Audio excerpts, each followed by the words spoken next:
Lecture 11 हमारा start हो चुका है।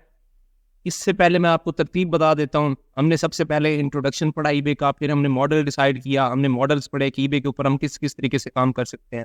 मॉडल्स करने के बाद हमने डिसाइड किया कि जी बेचने के लिए हमारे पास क्या होना चाहिए। हमने जब डिसाइड कर लिया बेचने का हमारे पास क्या होना चाहिए, तो हमने प्रोडक्ट हंटिंग की।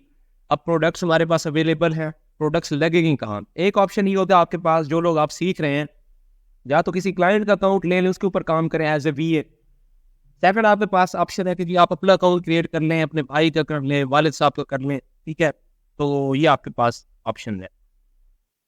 तो अकाउंट क्रिएशन को हमने रिसोर्स मैनेजमेंट का नाम दिया कि अब हमने रिसोर्स मैनेज करते हैं। काफ़ी सारे मैंने कल के लेक्चर में आपको बताया कि हमारे पास कौन कौन से रिसोर्सेज को मैनेज करना का हमारे पास नॉलेज होना चाहिए, हमारे पास प्रैक्टिकल नॉलेज होना चाहिए। तो उनमें से सबसे पहला जी जो रिसोर्स है ना जी, आपने अकाउंट क्रिएट करना है, उससे रिलेटेड सारे रिसोर्सेज आपने मैनेज करने हैं। कल के लेक्चर में अकाउंट क्रिएशन से पहले मैंने आपको बता दिया था कि ऑफ डोमेन अकाउंट्स कौन से होते हैं, ऑन डोमेन अकाउंट कौन से होते हैं। दोनों को क्रिएट करने के सेपरेट मेथड। तो इस लेक्चर के अंदर ये हो सकता है 2 लेक्चर्स में कन्वर्ट हो जाए। हमने ये सीखना है कि ईबे के ऊपर अगर हम अकाउंट क्रिएट करेंगे तो किस तरीके से करेंगे। उसकी इन डेप्थ जो डिटेल्स हैं वो मैं आपके साथ शेयर करने लगा। अच्छा जी, टाइप आपको मैंने कल बताई थी। ऑन डोमेन अकाउंट्स जितने भी हैं वो मैंने आपको बताया था कि जिस कंट्री के अंदर आपका क्लाइंट एग्जिस्ट करता है या आप एग्जिस्ट करते हैं, और आपका जो रजिस्टर्ड एड्रेस है जो आप ईबे पे देने वाले हैं, वो एड्रेस जिस कंट्री में बिलोंग करता है, अगर तो वहाँ ईबे की डोमेन है। ईबे की डोमेन का मतलब ये है कि ईबे की वेबसाइट वहाँ पे एग्जिस्ट करती है, तो फिर तो आपको जी सीधा जो है ना फिजिकल बैंक अकाउंट चाहिए। क्योंकि ईबे की अकाउंट क्रिएशन में बैंक ही आपका जो पेमेंट मेथड लगता है। लेट्स सपोज आपको बायर जो है ना, मेरे पास सामने कप पड़ा हुआ है, अगर ये कप मैंने ईबे पे लगाया हुआ है, तो बायर जब ये कप बाय करेगा मुझसे, तो पहला सवाल आपके दिमाग में ये आएगा कि इसके पैसे कहाँ आएंगे, मेरे पास कैसे पहुंचेंगे। तो ये सबसे बड़ा कंसर्न होता है कि यार बायर जब पे करेगा मेरे पास कैसे आएंगे पैसे। तो उसी बेसिस पे ये अकाउंट की क्रिएशन सेपरेट हो जाती है। जैसा कि ऑन डोमेन अकाउंट्स हैं, ऑन डोमेन अकाउंट्स की सूरत में अगर आपको लग रहा है कि भाई आप यूएसए के अंदर बैठे हैं और वहाँ ईबे की डोमेन है, ebay.com यूएसए की है, तो फिर आपको ये जो आपका क्वेश्चन है कि मेरे पैसे कहाँ आएंगे, फिर आप यूएसए का कोई अकाउंट लें, बैंक अकाउंट ओपन करवाएं और उसके साथ ईबे के साथ अटैच कर दें। ईबे आपको उसी अकाउंट में पैसे मिलेंगे। दूसरे नंबर पे अगर पाकिस्तान में आप लोग बैठे हुए हैं, तो आपके माइंड में सवाल आता है कि यार ये कब बिक गया, पैसे कहाँ आएंगे। फिर आप ये देखते हैं कि चूंकि मेरा एड्रेस है पाकिस्तान, अगर पाकिस्तान में ईबे नहीं है, तो फिर आपका केस बनेगा ऑफ डोमेन अकाउंट का। और ऑफ डोमेन अकाउंट के लिए ईबे का जो कॉन्ट्रैक्ट है वो पेनियर के साथ है, आपको पेनियर का अकाउंट क्रिएट करना पड़ेगा, ठीक है।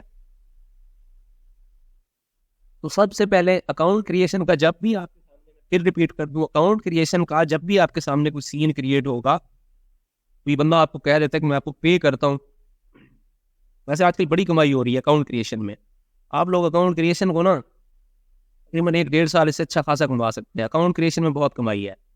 मैं जितनी भी ड्रॉप शिपिंग कर रहा था मैंने सारी छोड़ दी है, इसलिए कि अकाउंट क्रिएशन में मैं बहुत ज़्यादा इन्वॉल्व हो गया हूँ। अकाउंट क्रिएशन भी और इसके अलावा भी जो होल सेलिंग है वो मैं कर रहा हूँ। अकाउंट क्रिएशन में आपको अच्छी खासी अर्निंग होनी है अगर आप अकाउंट क्रिएशन को सही तरीके से सीखते हैं। तो क्लाइंट है, ये आप खुद करना चाहते हैं, ये क्लाइंट आपसे अकाउंट क्रिएट करना चाहता है, तो सबसे पहला क्वेश्चन ये है कि भाई आप जो अपना एड्रेस देंगे, एड्रेस कहाँ से आता है, आईडी कार्ड से आता है। अब वो जिस कंट्री का आईडी कार्ड है उसके ऊपर जो एड्रेस है वो आपने देखना है कि वो एड्रेस जिस कंट्री का है वहाँ ईबे एग्जिस्ट करता है या नहीं करता। गूगल कर ले बस आप। गूगल अगर आपने कर लिया और वहाँ पे ईबे एग्जिस्ट नहीं करना, तो आपने कहना है कि भाई पहले आप अपना पेनियर का अकाउंट बनवाएं, तब ईबे बनेगा आपका। और अगर बाई चांस उसकी जो कंट्री है उसमें ईबे एग्जिस्ट करता है, तो फिर आप उससे क्या कहेंगे कि भाई पेनियर वेनियर कुछ नहीं, आप एक फिजिकल बैंक अकाउंट हमें अरेंज करके दें। तो ये वाला जो क्वेश्चन है कि कब सेल हुआ तो पैसे कहाँ पे आएंगे, ये वाला क्वेश्चन इस तरह से एड्रेस होता है। अच्छा जी, ऑफ डोमेन अकाउंट को पहले हम लेते हैं, क्योंकि हम बेसिकली पाकिस्तान में, और पाकिस्तान एक ऑफ डोमेन कंट्री है। यहाँ से जितने भी आपका पाकिस्तानी डिटेल्स पे अकाउंट बनेगा, ऑफ डोमेन बनेगा, और वहाँ आपको पेनियर की ज़रूरत पड़ेगी। तो रिक्वायरमेंट ज़रा रीड कर लें, आप स्क्रीनशॉट लेना है इसका ले लें। अच्छा जी, जब आपने डिसाइड कर लिया कि आपका क्लाइंट या आप या आपके वाले साहब का अकाउंट या किसी भी बंदे का आप अकाउंट क्रिएट करना चाहते हैं और वो ऑफ डोमेन अकाउंट है, वो किसी डोमेन वाली कंट्री से बिलोंग नहीं करता, तो जनरल रिक्वायरमेंट्स आपने माइंड में रखनी है। जनरल रिक्वायरमेंट्स भी इसे कह सकते हैं, इसे एक पाथ भी कह सकते हैं कि आपने किस तरह से अपने सेलर अकाउंट तक पहुंचना है। ये 1 बाय 1 स्टेप होंगे, ये 1 बाय 1 मैं आपको बताऊंगा कि आपने किस तरह से करना है, और 1 बाय 1 स्टेप करने के बाद 7 स्टेप के ऊपर जो है ना आपका अकाउंट रेडी हो जाता है। क्लाइंट जो कोई आपने लेना है, जो भी क्लाइंट लेना है जिसको आप अकाउंट क्रिएशन की इनविटेशन दे रहे हैं कि भाई मैं आपको अकाउंट क्रिएट करके देता हूँ, तो उसके सामने ये 7 पॉइंट्स का ये प्रपोजल है ना, या पाथ है, ये उसको भी दिखाएं, अपने पास भी रखें। आपके सामने ये होना चाहिए, आपको कोई चीज़ भूलेगी। आपने इन 7 स्टेप से उसका अकाउंट क्रिएट करना है। सबसे पहले जी understanding eBay buyer and seller account. आपको ना ईबे के बायर और सेलर अकाउंट के ना डिफरेंस का पता होना चाहिए, ठीक है ना। ये 7 पॉइंट में से एक जगह आप क्लाइंट का प्रपोजल बनाए तो इसको निकाल लें, ये आप आज ही आपको पता चल जाएगा, आपको बार बार नहीं देखना पड़ेगा। उसके बाद है जी open and activate a bank account. सबसे पहले आपने कहना है कि भाई आप एक बैंक अकाउंट ओपन करें। आल्दो ये एक ऑफ डोमेन अकाउंट है, लेकिन ऑफ डोमेन के साथ जो पेनियर अटैच होता है, तो पेनियर आपके किसी बैंक में पैसे भेजेगा ना, पेनियर आपके हाथ में तो पैसा नहीं पकड़ाएगा। एक बैंक अकाउंट बनवाएं जो आपके पेनियर के साथ अटैच होगा, और जिसका डेबिट कार्ड आपके ईबे के ऊपर जाके अटैच होगा। तो सबसे पहले क्या चीज आपने मैनेज कर दिया, this is the debit card. तो सबसे पहली चीज ये है जी, अपना अकाउंट बनाना चाहते हैं तो सीधा बैंक जाए, अकाउंट ओपन करवा लें। क्लाइंट का बनाना चाहते हैं, क्लाइंट से कह जी आपका बैंक अकाउंट है वो प्रोवाइड कर दें, नहीं है तो आप क्रिएट करवा। उसके बाद ही आपने क्या करना है, अपने डेबिट कार्ड या क्रेडिट कार्ड को एक्टिवेट करवा देना है। एक्टिवेट किस तरह से करवाना है, आप अपनी बैंक ऐप के अंदर जाएंगे, वहां से आपने जो है ना ई-कॉमर्स ट्रांजैक्शंस को भी ऑन कर लेना है और इंटरनेशनल पेमेंट्स को भी ऑन कर देना है, सेव कर देना है। अब आपका जो कार्ड है वो वर्ल्ड वाइड ऑपरेशंस में यूज हो सकता है। प्रोजेक्ट्स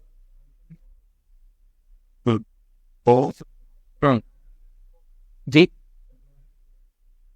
हेल्पलाइन से करवा सकते हैं, ऐप इजी है, बहुत ज़्यादा इजी है। अच्छा जी, उसके बाद है जी, जब आपके पास डेबिट और क्रेडिट कार्ड भी एक्टिव हो गए हैं, बैंक अकाउंट भी आपका एक्टिव है, आपके पास आया हुआ है, ठीक है जी, आपको ईबे के सेलर और बायर अकाउंट का भी पता चल गया। अब आपने ये करना है कि आपने सीधा सिंपली जाकर पेनियर पे अकाउंट बना, वेरी सिंपल है, कोई आपको ना इसमें परेशानी नहीं होगी। आपने पेनियर का अकाउंट बना लेना है। पेनियर का अकाउंट आपका 24 घंटे के अंदर वेरीफाई भी हो जाएगा, ठीक है ना। उसको सही तरीके से बनाएंगे, अभी मैं आपको बना के दिखाता हूँ। पेनियर का अकाउंट क्रिएट हो गया, आपका वेरीफाई भी हो गया, वेरीफाई होने की ईमेल भी आ गई आपको। अब आपने क्या करना है, आपने सबसे पहले करना है एक ईबे का बायर अकाउंट बनाना है, ठीक है। सिंपली जैसे आप ईबे के ऊपर अकाउंट बनाते हैं, मैं आपको तरीका बता दूंगा।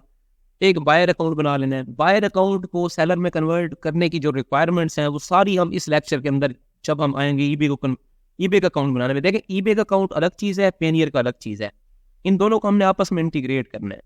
तो पेनियर तो आपका बन गया, अब ईबे की रिक्वायरमेंट्स है कि आपने ईबे का अकाउंट कैसे क्रिएट करना है, वो सारी रिक्वायरमेंट्स मैं आपको इस पॉइंट में सारी क्लियर कर दूंगा।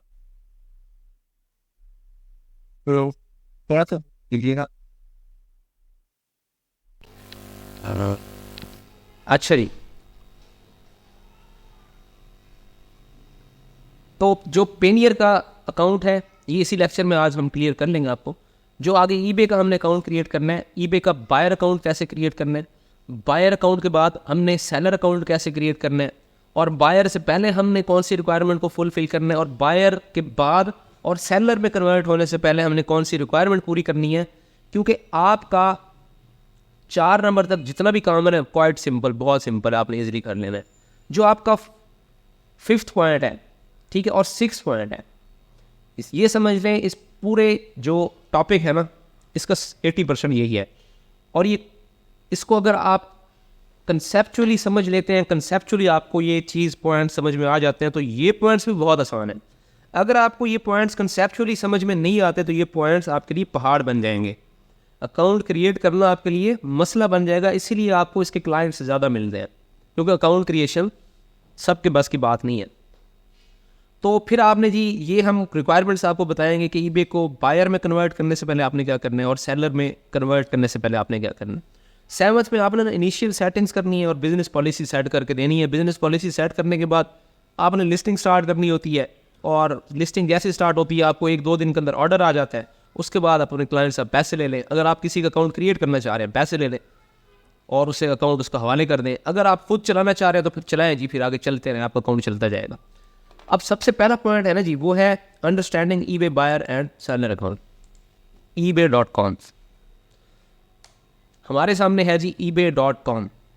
ईबे के ऊपर जो ईबे का होम पेज है, इसके ऊपर जब भी आप लॉगिन करते हैं यहाँ पे आपको साइन इन का ऑप्शन नज़र आता है। अभी ये मेरा अकाउंट इस पर लॉगिन है, तो यहाँ आपको साइन इन का ऑप्शन नज़र आता है।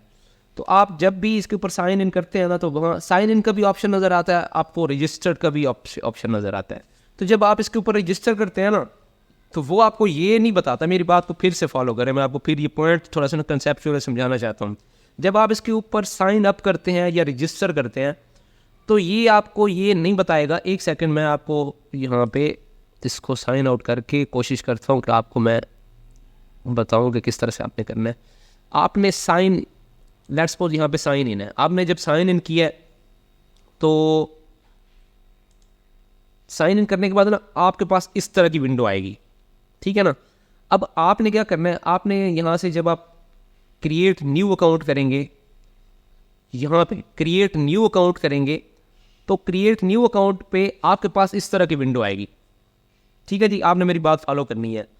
इस जगह पे ये आपको नहीं बता रहा कि आपका ये जो अकाउंट क्रिएट कर रहे हैं ये बायर है या सेलर है, ठीक है। यहाँ ये आपको बिल्कुल भी क्लियर नहीं कर रहा कि ये बायर अकाउंट है या सेलर अकाउंट है। तो जब आपको ये नहीं कंफर्म कर रहा कि आपका अकाउंट क्या है, तो आपने ये अज्यूम करना है, और इन रियलिटी जो आप यहाँ पे अकाउंट बनाएंगे वो आपका बायर अकाउंट है। बायर अकाउंट का मतलब ये है कि आप उस अकाउंट से जितनी चीज़ें मर्जी खरीदें आप ईबे से खरीद सकते हैं, आप उससे सेल नहीं कर सकते, आप उस अकाउंट पे सेल्स नहीं कर सकते।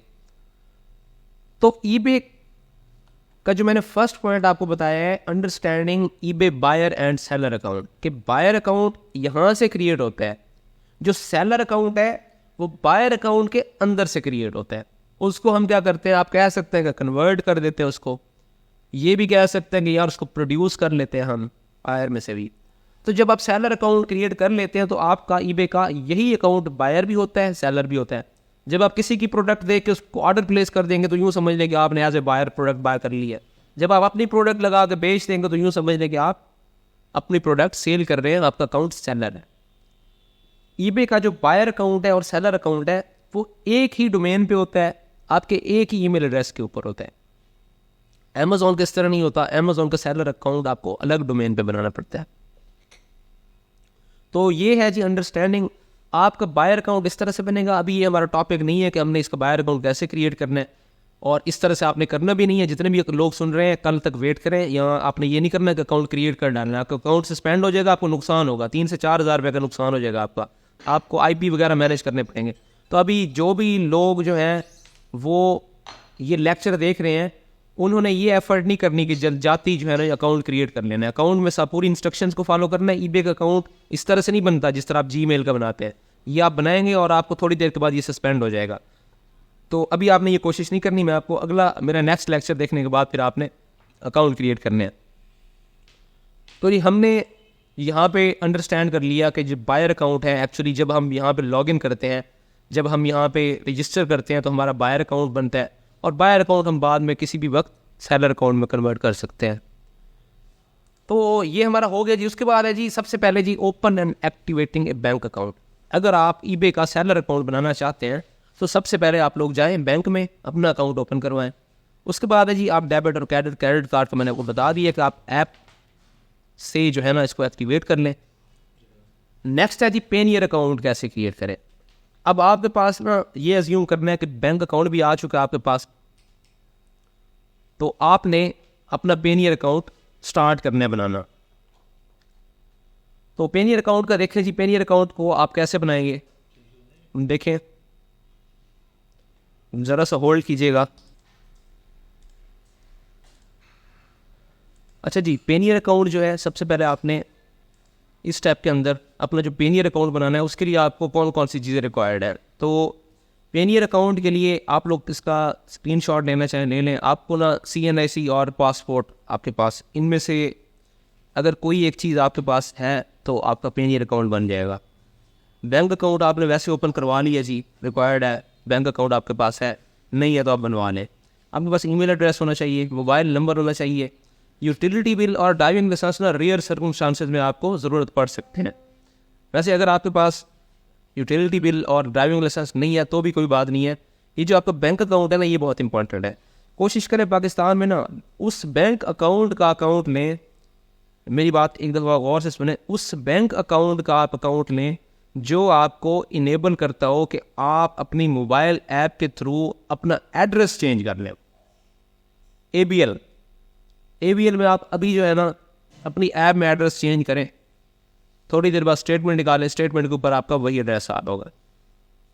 बैंक अल्फ्लाग, अच्छा बैंक अल्फ्लाग कुछ अर्से पहले तक दे रहा था, अब नहीं दे रहा, ABL दे रहा है। अगर आप ABL में अकाउंट ओपन करवाते हैं तो वो आपको ये फैसिलिटी देता है कि आप ऐप के थ्रू एड्रेस चेंज कर सकते हैं। अब ऐप के थ्रू एड्रेस क्यों चेंज करना है, तो आपको पता होना चाहिए कि eBay जब आप ID कार्ड प्रोवाइड करते हैं, eBay इसको पेनियर को जब आप ID कार्ड प्रोवाइड करेंगे तो पेनियर कहेगा कि आप अपना एड्रेस वेरीफाई करवाएं कि भाई आप जिस एड्रेस की बात कर रहे हैं, ठीक है, आपके ID कार्ड पे लिखा हुआ आ रहा है, प्लस आपने एड्रेस जो पेनियर की डिटेल में दिया हुआ है ये वाकई एग्जिस्ट करता है या आपने कोई झूठा मूठा एड्रेस तो नहीं दे दिया।